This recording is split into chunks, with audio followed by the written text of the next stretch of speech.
All right. My name is Chris Raymer. I'm a very grateful, recovered alcoholic. Yeah, buddy.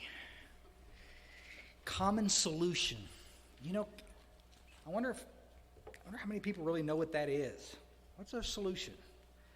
God dang it. This is going to be a good weekend. What a great place to do this. This is setting up to be pretty spectacular. And I want to thank anybody that pitched in money to make this happen, because I know it's expensive. And used to be able to fly anywhere for cheap, but now you got to take a small loan out to just get anybody anywhere. So we're just grateful that you guys asked us, and it's a pleasure to get a chance to travel with Myers, and we don't get to see each other real often. So how cool that is. Thanks, Dave, for picking us up. I need to clear it up, guys. It wasn't the curly road that was. It was the speed at which we did the curly road.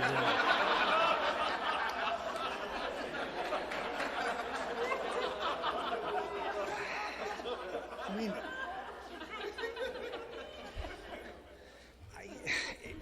Myers made it sound like a couple of pussies driving over there. And it's like, it's true that cars in Texas don't have blinkers. I mean, I understand that, but we just go straight. But we're going to get payback, and they're going to do the International AA Conference next year in July in San Antonio. You'll follow? There's going to be people that are going to die in San Antonio in July. It'll be so hot, it's not even funny. And payback's going to be hell, because we're going to be laughing at you guys, I guarantee you. Don't bring any clothes to San Antonio. You won't need them. It's just... And no, it's not a dry heat. Oh my gosh, how cool this is. I want to give me 10 seconds, because I'm watching the clock just like Myers, because I know it's bedtime, and it's going to be fun tomorrow. To slow it down a little bit, we're going to kind of slide through the steps like we would a newcomer at a pretty quick pace, which might be a lot quicker than some of you want to go, but that's what we do. We've kind of turned this little program into like it's this complicated rocket science thing, and it's just not. It was the book was written pretty simply, the steps were outlined pretty simple, and yet we've managed to in one generation take a very simple message and just confuse the bejesus out of it. And I know Alcoholics Anonymous played a part in that. They stood there with their arms folded while the treatment centers put their own spin on everything. And we want to talk about some of that and unsimplify it, or simplify it, uncomplicate it. One of the things I want to make clear with you guys is, right off the bat, because I know it's just to echo something Myers said. Everybody gets really, really, really possessive of their program. I'm working my program, and my program has kept me sober for this many, and my program this, and my program that. But you see, why did we just read that page? We have a common solution. My program is your program. It's the same 12 steps, the same God. Whatever that is that we pray to is what keeps us sober, and yet we want to individualize this to death. And treatment centers have been a part of that problem. I work for a hospital up in Texas, an old detox hospital. Been there for 1 million years, and it's a good place to go. But it's the same stuff. I tried to get sober in the 80s, and the treatment centers are cranking out people by the gazillions, and everybody's, buddy, just talk to somebody. But my counselor at treatment said this. My sponsor said this. I was talking, and I don't remember where Myers and I were sharing, someplace down in Florida. I introduced myself as a recovered alcoholic, and and this guy came up after the meeting. You know how they do. When they kind of walk up a little fast. He's like, it's a one-eye thing. It's a depth perception. I thought he was crawling up in my lap, but he kind of came up pretty fast, and well, my sponsor's been sober 30 years, and he says we'll always be recovering. Wow. Your sponsor's wrong.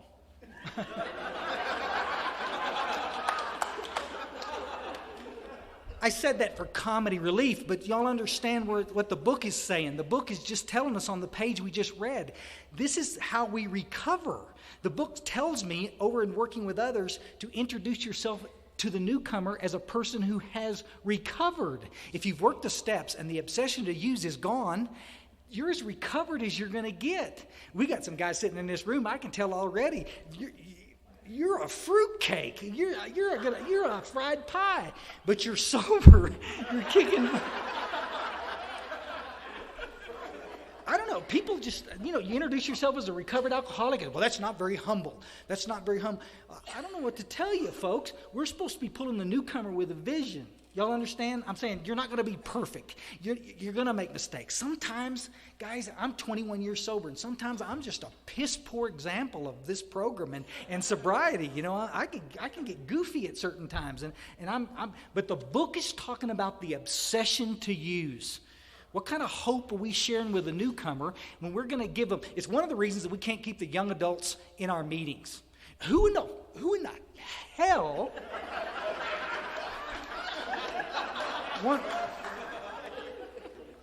Progress, not perfection.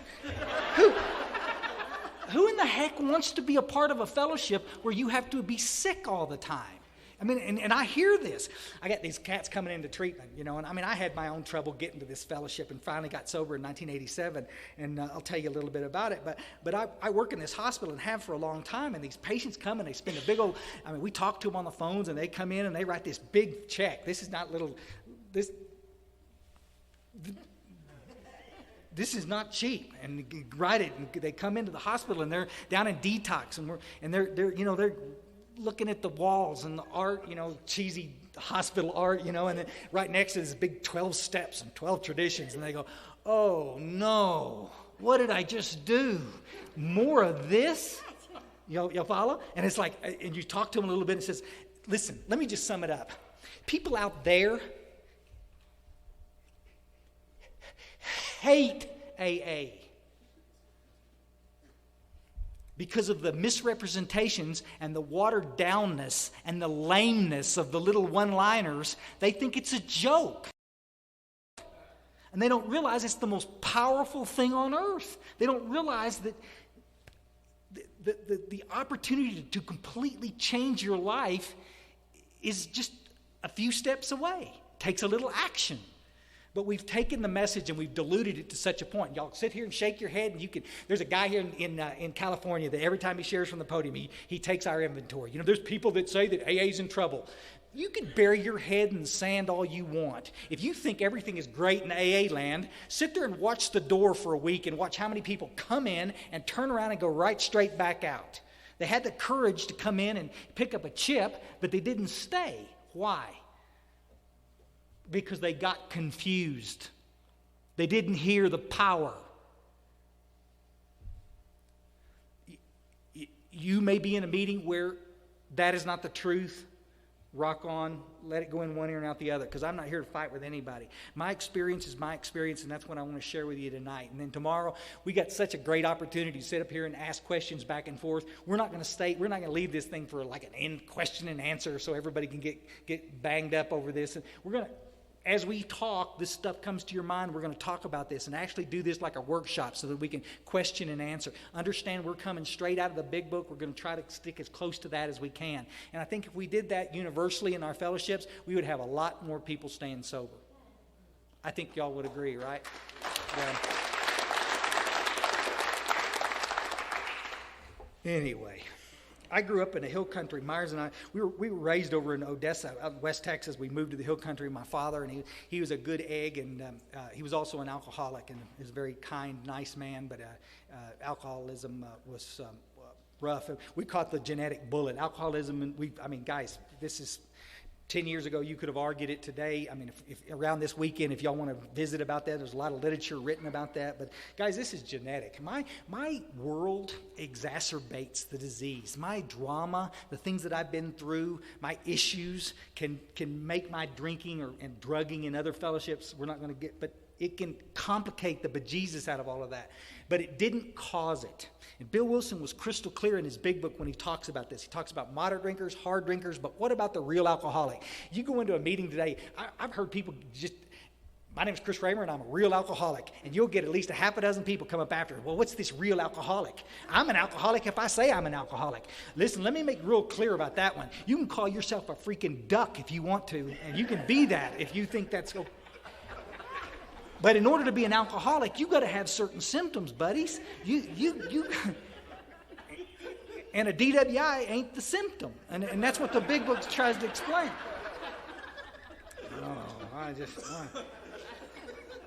Anyway, That's what the purpose of this is, so we can help you guys get to the bottom of this and figure this out. But we don't want to scald anybody. We don't want to get in any pissing contest with anybody. We don't want to think we're better than anybody. I'm going to say what Myers said a minute ago. There's not anybody in Alcoholics Anonymous that ever tried to hurt me. Y'all understand that? 10 years in therapy, in and out of treatment, doctors, counselors, people in AA, there was not one person with malice in their heart that tried to hurt me. I'm going to screw that little one-eyed guy to the wall. I mean, no. They were trying to help. But in the process of doing that, the further away they got from the spiritual literature called the Big Book, the less likely that the real alcoholic was going to get it. I got to tell you, if we didn't have to worry about the progressiveness of this disease, we wouldn't even be here tonight. Y'all understand? Because if going to meetings got you sober, then what's the grinder? Just keep going to meetings, for heaven's sakes. How cool is that?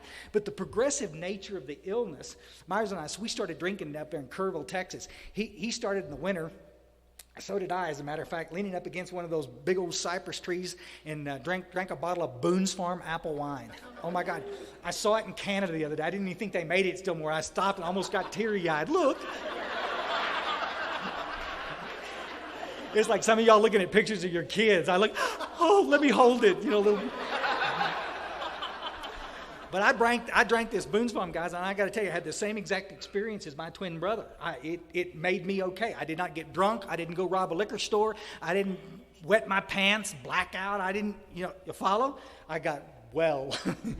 And I knew I was off to the races. And for a lot of years, it worked. And that's, God, if alcohol just worked, how cool would that be? You drink long enough, it's going to keep working, but there's going to be some price to pay. If you keep drinking, it's going to stop working, and it's a bear. If you're in these rooms of Alcoholics Anonymous and you don't really want to stay sober, this can all just be quite amusing. It's a great place to pick up good-looking women. They're just gorgeous, and the coffee's good, and the fellowship is second to none. It's just an amusing thing to go through and kill some time until you can figure out something else you want to do. I tell you what, when you get to a spot where you realize that you can't stop because you want to or because you need to, this whole thing gets to be downright terrifying because you start running out of options. And that's where our passion comes from when we speak from podiums and talk to you guys. It's not that we want to come and make somebody uncomfortable. It's farther from the truth as you can get. It's that we owe that scary person, that little person that's going to die or get well. We owe them the solution. And shame on us for candy coating it. Because we don't know how far the disease has progressed.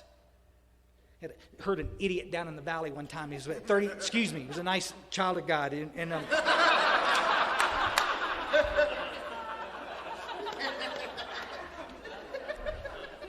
He shared the podium after me one time, and I was the Saturday night speaker, and I got lathered up like I always do. And he, the next day, he was there, and I was in the audience. Of course, he did exactly what we don't do. He took my inventory. I don't know what that little one-eyed guy was all excited about. Listen, I got to tell you, I've been 30 years sober, and I've never worked the steps. Wow. Frightening.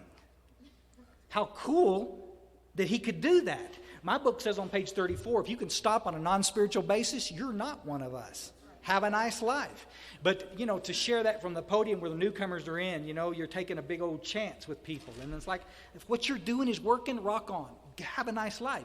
But if you're sitting in meetings and you're miserable and the disease is progressing and you're not drinking one stupid day at a time, but the spiritual maladies coming back and it's kicking your butt and the depression's coming in and the boredom's coming back and all this internal discomfort's kicking your butt, you might want to work the steps.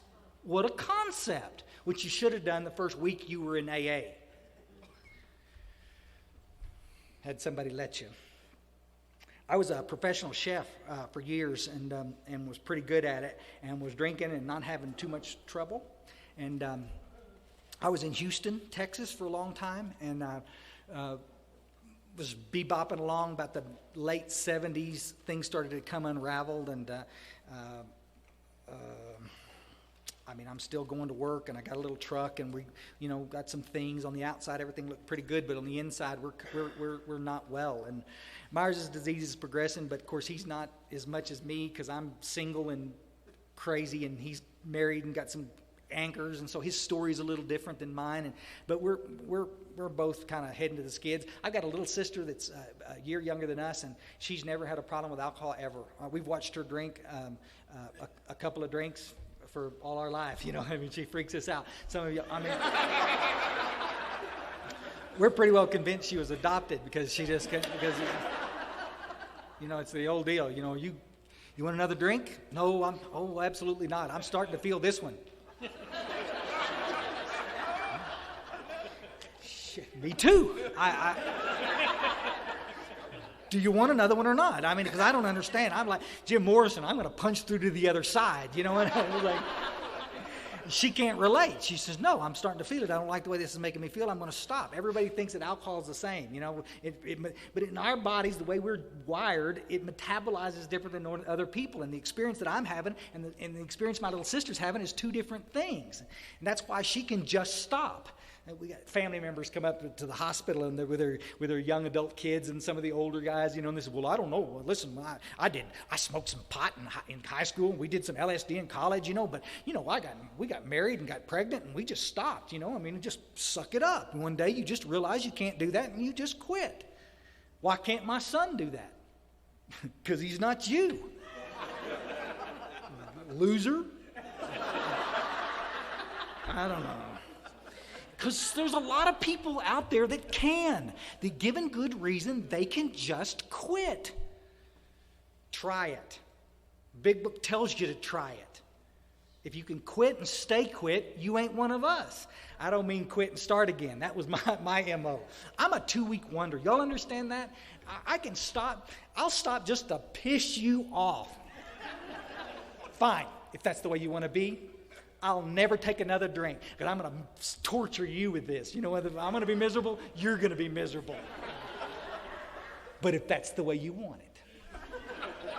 And 2 weeks, I'm in there, and that's great. The first week, I'm second guessing this. I said, but this is pretty good, I feel better. I don't have hangovers. I've washed the car. The house is looking pretty good. The guy at work started talking about promotion again. I should have done this a long time ago. This is not bad. You with us? Everybody's hugging and kissing and swapping spit, and it's like, it's just...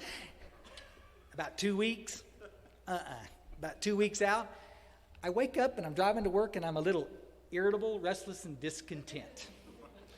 And the boredom's coming back and the anxiety. And I'm just a little hyper vigilant, don't you know? Why did he call me in his office just, what do you think is really going on here? And I all of a sudden, she's cheating on me. I know she is. And by that afternoon, I've stopped at a 7-Eleven, and I've walked in to get a Coca-Cola, and I grabbed the Coke, and I stopped, and I said, this is absolutely ridiculous. What I told her was that I wasn't going to get shit-faced anymore. I didn't say anything about it. I just need something to knock the edge off here. And I reach, and I get me a beer. And I stop halfway back to the cash register, and I turn around and go back, and I put the beer back, and I grab a quart. Because if it's going to be one, it's going to be a good one. And I go back up to the cash register, and I haven't even got the alcohol in my body, and all of a sudden, I am so okay. Y'all understand that? They're crowding in front of me. Guy up there trying to cash a bunch of stupid freaking money orders up there, and I'm just like, buddy, it's okay, no problem.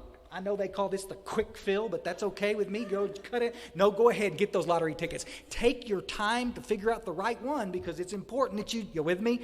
I'm not irritable, restless, and discontent. I am fine. I haven't even got it in my system yet. I'm holding it. Take your time. Everything's great. Go out to the car, crank on the deal. You with me? Little air conditioner. Turn the radio on. Gunk, gunk, gunk. All of a sudden that song comes on. Oh, I haven't heard that song in 20. That's the best song. I love Carole King. Oh, my God. Oh, my God. What? I would have shot myself if I'd have heard that an hour ago, but now here I am. Your families don't understand this. Your employers don't understand this. Society doesn't understand it. Oprah doesn't understand it. Dr. Phil doesn't understand it. Y'all understand this? These folks don't understand this. We're not drinking to party. We're drinking to get well. We're drinking to get right in our skin. When this stuff was working, I was better for it. You couldn't touch me when this stuff was working. The stuff stops working. The craving, it becomes a nightmare, and then you can't stop. And that's the bear. That's the rock in a hard spot right there. I moved from Houston. I followed Myers up to North Texas. I'd gotten married thinking that was going to fix the deal, and a little disturbance with her one night, and I ended up going to my first AA meeting. And oh my gosh! And I went into the meeting, and they asked me, they qualified me like an idiot. They said, "Do you have a problem with alcohol?" Because that's the requirement for membership in Alcoholics Anonymous. And after all, that's all we're interested in AA is membership.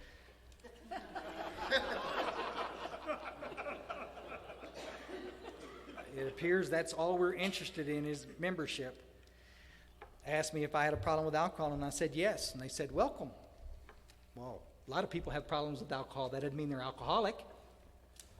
Well, we're going to find out if you're an alcoholic, because we're going to go around and tell a bunch of scary freaking stories until you can identify with one. Oh, this is going to be rocked on. This is going to be good. That's great. I'm still looking to this day, 21 years sober, for a one-eyed cook that ate out of dumpsters. I haven't found him yet.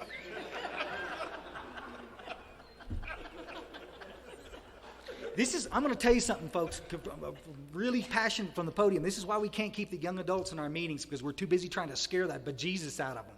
We're too busy. Women won't stay in our fellowship because every time they come back and they come in, they want to try to get sober. You got a bunch of hairy-legged boys talking about how many times they've had a DWI, how many times they've been arrested, how many times they pissed their pants. I mean, show me oh, God, it's got to be here someplace. You got to at least have 2 DWIs and 1 pants pissing. Let me see. No, but that's all we seem to want to talk about. The identification, folks, that we're supposed to be talking about is the identification is the diagnosis of alcoholism. We'll talk about that in first step stuff tomorrow. Physical allergy coupled with the mental obsession and that spiritual malady. And I can talk to a 17-year-old and a 70-year-old, and I can guarantee you they can meet in the middle because they both have those symptoms. That's what ties us together. That's the commonality. It's not the drama, for God's sakes. The drama, it was intended to be shared in a 12-step call. He's loaded in a bar someplace, and I go slide up next to him, and he's called and wants to visit. And so I sit down and talk to him. What am I going to do? Slide up to this guy. Have you found Jesus? You know, I'm going to have to be really...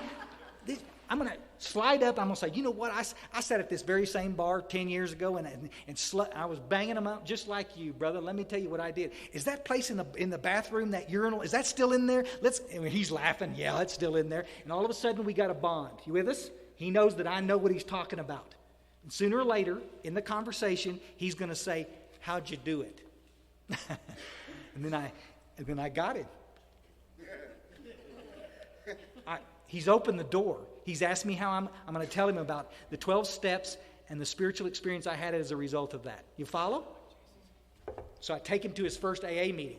I'm not going to talk to him about drinking in that bar again. We're already there. We're in the meeting. He needs to hear the solution.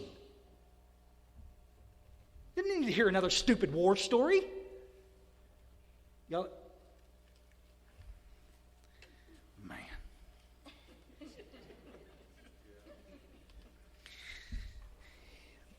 There's 2 things people complain about AA when I get them in that hospital.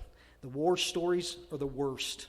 I'm so sick and tired of hearing. I want to drink so bad after I leave one of those meetings because all we did was talk about drinking. You follow? The other one is the pissing and moaning. The junior therapy sessions. And people can't stand it. Hell, I can go pay for a psychiatrist. I don't need to come in here and listen to your cheap crap. Make sense? That's not why we're here. We just read it in the literature that Myers just read. We're here to share the hope, the solution to these guys. And then we let God take care of their problems. When we start letting people depend on, I have a problem, I was hoping maybe y'all could help me with it. Well then, why do you need God then? All we're doing is trying to fix you. You know what happens? And then when it doesn't go the way you think it should go, you leave screaming from the room, pissed at us. Because we're doing what we shouldn't have been doing anyway. I don't know if you need to stay in that marriage or not. I'm on my 3rd one now.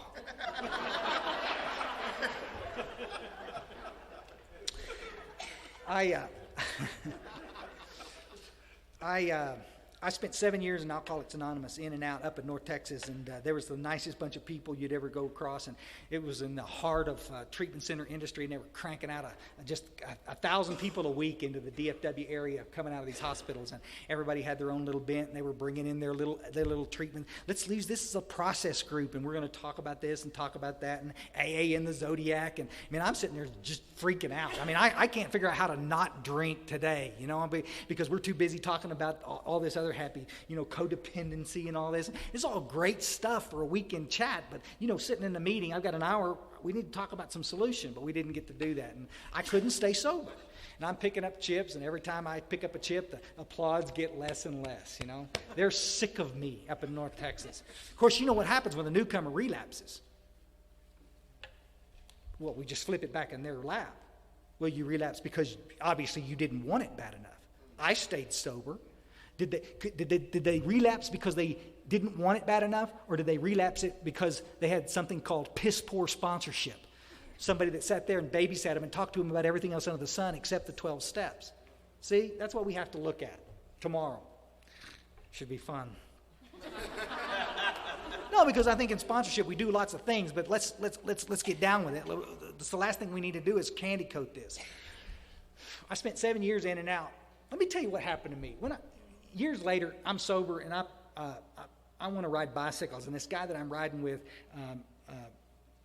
I see him come in. He's got his bike shorts on and his shoes, his bike clipless pedals. And he looks like a stud. I said, God, if I had a bike like that, I could look like a stud too. So anyway, he takes me down to the bike shop. Didn't work, did it? But he takes me down to the bike shop, and I bought a bike. And this guy's looking. He said, okay, buddy, you're out there with these roadies. Let me tell you what I'm going to do. And there's nobody else in the bike shop. I'm picking it up. He says, I put you some different gears on. And my little ears kind of perked up. I says, what? He says, I put you some lighter gears on this bike because it's obvious you're not as big as these guys that you're riding with, and I want to give you some gears so that you can keep up with these guys. It'll be easier for you to pedal. And I thought, God, that's such I didn't even ask you to do that. Thank you for doing that. You'll follow? Well, while these guys are out there pushing these big gears about this big around, getting stronger by the day, I can't even keep up with them because I've got these little wussy gears. You'll follow? I'm keeping up with them for a little bit, but I'm not getting stronger. So I'm getting dropped. A month out, I can't even ride with these guys anymore, and I don't know why. I think it's me. It's not me. It's my helpful bike guy who put these weird little gears on there. And I finally had one of my little bike buddies said, buddy, you go back and get these and let's go. And I did, and I got better. I got downright good at one time until I hit that stupid deer. Another story. Anyway. But y'all understand what I'm doing? The analogy is the same thing with AA. The newcomer comes in and everybody, gets around. They're excited that he's here. And this guy is just exactly like Myers said. Dave says, man, listen, let's get on with that work. We got a little step work thing going on here, and we're going to help you start getting through this work. And the little guy over here, I look over there, and he's going like this. Jesus. And he meets me at the coffee room. Listen, I should have warned you before you got in there like that. You just need to stay away from Dave because he's just a little bit of a zealot around this AA thing. Guys, buddy, all you need to do right now is do 90 meetings in 90 days, chill out, drink some coffee. Come on, we're going to go get some hot cakes after the meeting and everything's going to be okay. Except everything wasn't okay. I'm not getting well. I'm not getting sober. I can stay sober for short periods of time, but I can't stay sober. Y'all follow? It took me to a suicide attempt in 1987 because I'd given up. I'm watching you stay sober one day at a time, just don't drink and go to meetings, but I can't seem to do it. Nowhere in the book does it say if you go to a meeting, you can stay sober. Nowhere. It says if you work the steps, you'll have a spiritual experience that'll change your life forever. And yet we can sit in these meetings and allow people to water this message down. Share their stupid opinions. Nope, you can't work with anybody till you've been sober 6 months. Man, my book says in those first days of convalescence, you better get busy working with newcomers. You'll see how that works? 1987, wife's gone, third and fourth little business. I got a little catering company, is gone, a little restaurant's down the toilet. And I'm working for Myers and living in an apartment that my sister-in-law co-signed for me. And I'm 35 years old, and I bankrupted another checking account. And I got a bunch of water weight right here, and I'm a little skinny guy with a gut, and I'm just got a big full beard, ugly, like kind of like Myers's right now. It's always got food in it, you know. We call it snack. Got this patch. Y'all see me mess with it. It's a new patch. It's not broke in yet. You never know if it's a patch or an earmuff on any given day. You get dressed in a hurry, and you're never going to get. It's just horrible. And I'm just miserable. And therapists have been giving me medication for years. I'm grateful that I had the medication. I'm sure my drinking on top of the medication didn't help. But I've been diagnosed with everything under the sun, and we're still doing it in our industry today. It freaks me out when a patient comes into this hospital and they're all freaked out, and they're coming off about a 2-year meth run, and they're are you suffering from some anxiety? They're doing that cocaine crash. Are you depressed? Yeah, come on, Jesus, guys, it's called detox. And after that's all, then we're going to be okay. But let me give you a pill, and that'll fix it. The number one prescribed medication on the face of the earth right now is what? Antidepressants. Can y'all believe it? Does anybody hear me knocking that? I'm not knocking antidepressants, so wipe the grimace off your face. No, I'm not. I'm telling you, there are people out there that need those medications. I'm not knocking it. I'm saying they're way overprescribed. Way overprescribed. A pill will not fix alcoholism. There is no such pill out there. There is no happy pill. I'm taking 7 pills a day, and I'm trying to commit suicide. November 13th, 1987. And I took 2 bottles of pills, and about the time those pills hit my stomach, I heard a voice that said, "Don't do this, go back to AA." And y'all have heard me, y'all have heard CDs of mine. I don't know. I heard the voice 2 or 3 times that night, and I'm looking around the apartment. There's 2 little ferrets in there, and they're not speaking, so I'm looking in their cage. I look under the bed, and I'm nuts. And guys, I'm impaired. I'm drinking, but I'm not drunk. And I'm hearing this voice, and so I made myself sick, and it freaked me out. And I laid down on the bed, and the next morning I got up, I came to, and I heard the voice one last time. It was the last time. I said, "Chris, don't do this. Go back to AA." And I made a commitment. I said, "Damn it, I'm going to go." And I went to a doctor at noon. I worked for Myers and let me off, and I went to a doctor at noon, and I came back. And that night at 6 o'clock, I was at a meeting, running late, and I had a guy that had 12-stepped me. Some of you guys that think that 12 steps don't work, this guy showed me this meeting 3 years before. And I, of course, thanks for the heads up, I'm not ever going to go to that meeting, because he told me there was little big thumpers there. I didn't really know what that was, but it didn't sound good at all. So, I knew I wasn't going to get a date in that damn meeting, I guarantee you. So I never went. I went to the discussion meetings. And so but I was running late, and it was on the way home, and I was detoxing, and I felt like crap. And I said, but I'd made a promise, and I said, I'm going to go do this. And I pulled in the back door, and just exactly like Myers said, I stood at the turning point. And I'm sitting there thinking, Chris, you feel like shit. You need to go home and detox. And there's another voice that said, Chris, you need to get your butt in there and do what you said you'd do. And I walked in the door of that AA meeting, and there's long shotgun tables, and it's just like Myers, and smoking. They were talking, and oh my gosh, and I got in about halfway, and I was so self-conscious, and I felt really lousy, and I heard somebody laugh real loud over here, and I knew they were laughing at me, and so self-conscious. It's always about me. And I said, this is a bad deal, and I turned around and walked out. I backed up, took a step back, and this little girl stuck her finger in my belt loop, and I stepped right on her foot. I said, excuse me. She said, don't worry about that. Sit down, cowboy. And she pulled me down in a chair. Little 19-year-old girl in AA meeting. And I can't share my story without talking about that.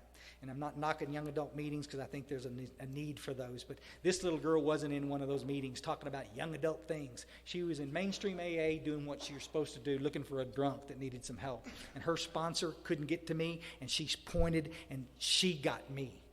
And that's how God needed to work. Make sense? If it had been one of you old hairy-legged boys, I'd have just shoved you aside and gone on out the door.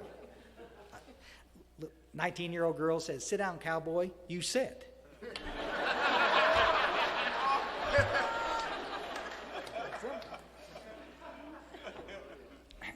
And I did. And they went around the meetings and just exactly what we were talking about earlier. Chairperson took charge of the meeting. He'd seen me up in North Texas for years, and he said, man, we got a guy coming back in. And says, let's go around and share some hope with this cat. Let's tell him what our lives are like as a result of working the steps. I remember it like it was yesterday, folks. I hear people all the time. I don't remember my first meeting. Guys, I was in AA for 7 years. This wasn't my first meeting. This was the first meeting I'd gone into where somebody had actually taken the opportunity to share hope with me instead of some stupid war story. How has your life changed as a result of working the steps? The sweetest.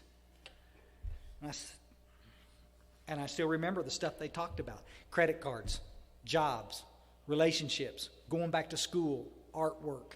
There was a guy in there that was laughing. Everybody laughing at this guy. He said, Chris, I got to tell you, I got a spare, a jack, inspection sticker, and insurance. Holy shit. It could have said, I won the lottery, and it would have made a bigger impression on me. And I was like, oh my gosh. And they were laughing. They were saying, God, buddies, everything starts to get better in this world called sobriety. And it's not just not drinking's not going to get better, but if you come in here and you start to get well, your life is going to change. Man, they had me on the edge of my seat. They asked me to pick up a chip. I picked up a chip, and at the end, everybody says, keep coming back. And I got my coffee and started to walk out, and this old guy says, man, have you got just a couple of seconds? We've watched you up in North Texas for years. I just need to ask you one question, brother, because we're so glad to have you at this group. But I need to ask you a question. Are you done? Sweet. What do you mean, are you done? The big book asks us to ask the newcomer, are you done? And after he explained to me what one day at a time meant, that we live life one day at a time, and that he could show me how to never drink again if I would commit, we kill people with that crap. Welcome back. Keep coming back. They'll do that until they go crazy, and then they won't come back. You commit. What does that look like?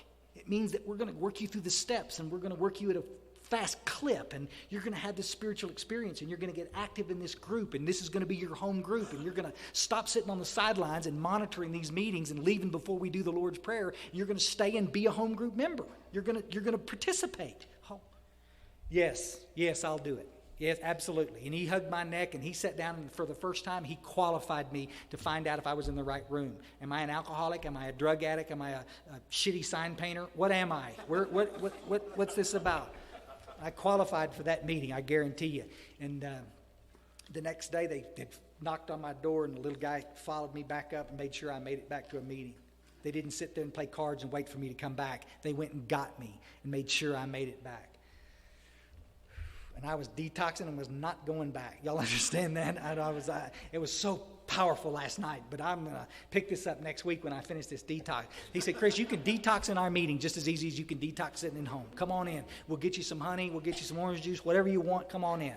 And a handful of aspirin, and I sat back and we went to a meeting, and then got some in the back room, and we talked about God for a few minutes, and I've never had a problem with God ever in my life. I've never had a problem. And I knew there was a power out there because I had eaten out of dumpsters, and I knew that there was a power saving my life. And they said, you ready to do a third step prayer and ask God to be your father and help you with this? And I said, yes. And we got on our knees and did a third step prayer.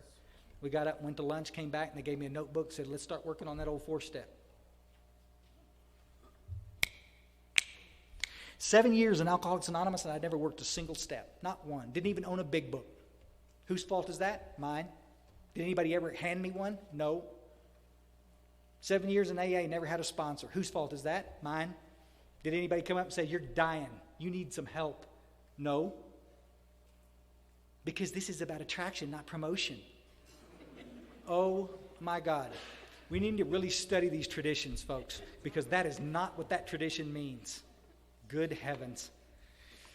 2 weeks later, I've got a completed 4-step. I've got it simple. Didn't take a lot of time. They simplified it for me. We came right out of the book. We'll talk about that tomorrow. I'm sitting on the tailgate of my truck. I'm surrounded by liquor stores, and it dawns on me that the obsession's gone. 2 weeks in, and the obsession of drinks left. Jesus, I'm an adult that could not drink. What's the difference? I finally wear God down?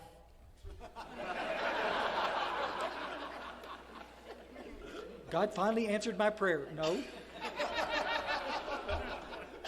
I finally did what I was supposed to be doing, folks. I finally did what I was supposed to be doing, and that was my part. Book says a price has got to be paid. You want to get connected? God never left me. I left God.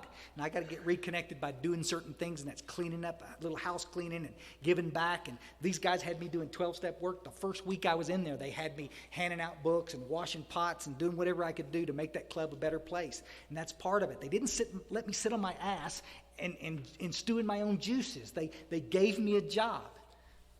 Oh, my gosh. Bill Wilson said,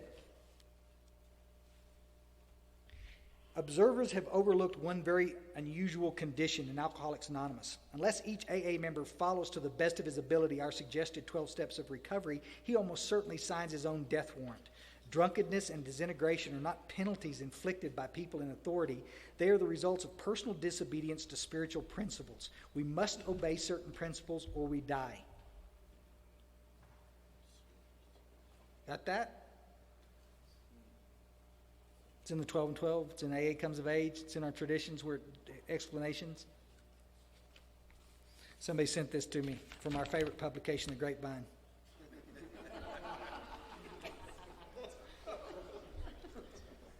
It's an article somebody wrote in 1995.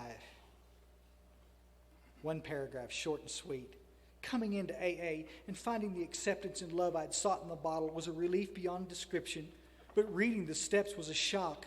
Fortunately for me, my home group did not hammer the steps into newcomers.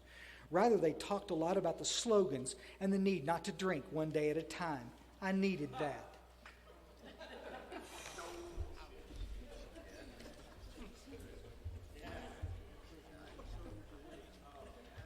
Wow. I wish I could stand up here and watch this. Y'all, some of you got your little dog, little heads. Huh? What's wrong with that? Nothing, except it contradicts exactly what Bill Wilson wrote. If just going to meetings and talking a little one-liner on occasion will keep you sober, how cool is that? But what he's trying to say is those cats in this room that can't not drink, we need something a little more rigid than that. People told me for 7 years to go slow. Don't work the steps so fast. You didn't get sick overnight, you're not going to get well overnight. Take your time. Nah. You'll follow? For 7 years, I couldn't stay sober. And in 1987, these guys who finally, truly guys, loved me enough to tell me the truth, they didn't walk on eggshells around me. They said, Chris, buddy, you're dying here, brother. We can't fix you. This group can't fix you. Our love can't fix you. God can fix you. And unapologetically, this is about a spiritual experience. You want to have the spiritual experience, work the steps. Well, I'm not sure I know what God is. It didn't say you had to. It said, are you willing to work the steps? Because if you work the steps, trust me, you're going to have an experience that will blow you out of the water. Make sense? That's exactly what took place. That's exactly what took place. The obsession lifted and never returned, not in all the years I've been sober. I got to make a point real clear. It took me about a year, 9 months to get off some of the meds. By 9 months, I was off all of the medications and have never, thank God for me, had to get back on those medications. I don't want to paint a picture. The obsession lifted in 2 weeks. But guys, I got to tell you, it took me 3 years to pay the IRS back. Y'all follow that? It took me a long time to heal physically from the damages that the alcohol and the other stuff that I was doing had done to me. So this didn't happen overnight. But the obsession lifted very quickly, and that's what I'm concerned about. I got the rest of my life to get better. What I need to do pretty quick is get well. That's the nature of that. I got to say this and let you guys run so we can go to bed.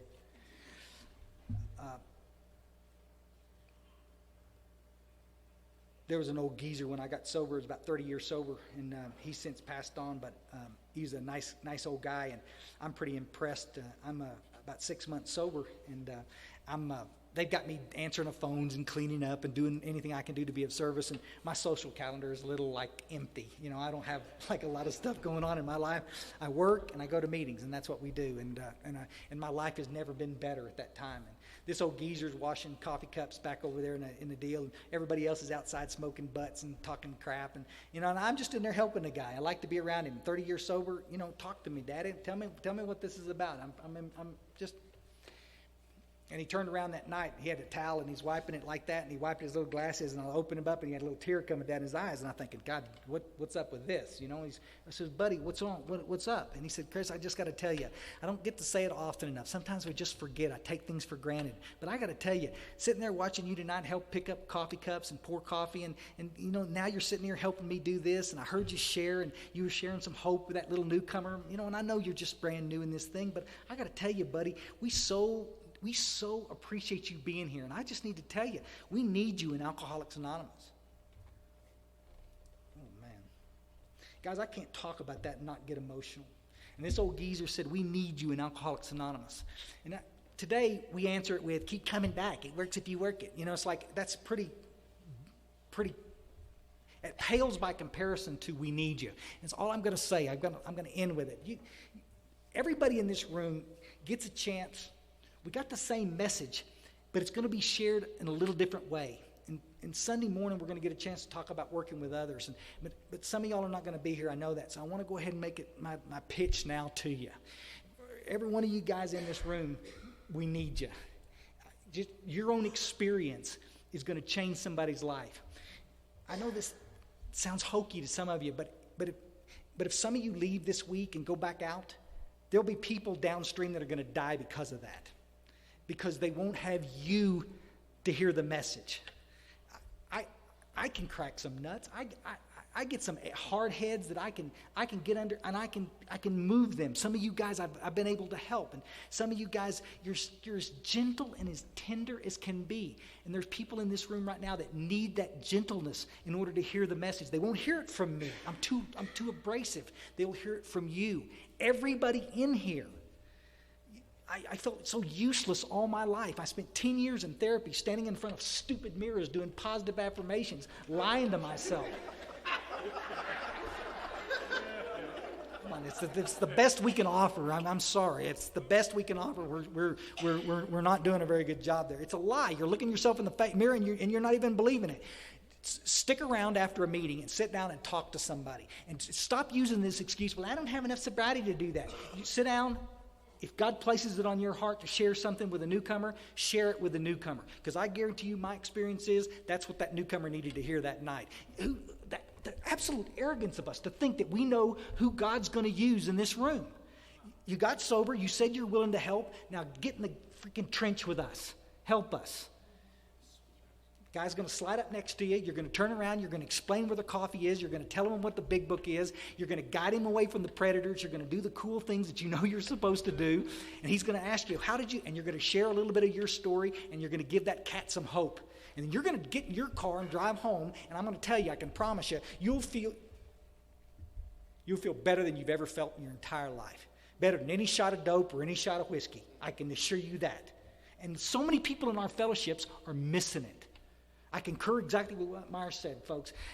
These cats that are coming back in that hospital where I work, used to be we didn't get any old-timers back in that hospital. They were all new people that couldn't get sober, you with us, chronic relapsers, or producer. What we're getting now are cats in that hospital that had 10 years, 15 years, 11 years, 20 years, and they've lost the sobriety. They got tangled up in stupid pills. They got tangled up in whatever, you'll follow? Now they've relapsed. Every single one of them I've asked, Rachel, every single one of them I asked the same question.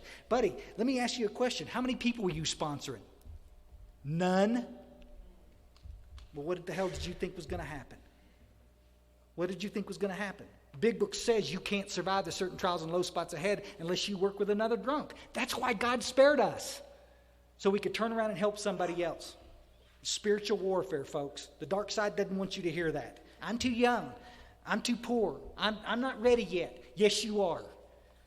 All you need is the information in this book and your own story, and you've got as much chance to change the world as anybody else in this room.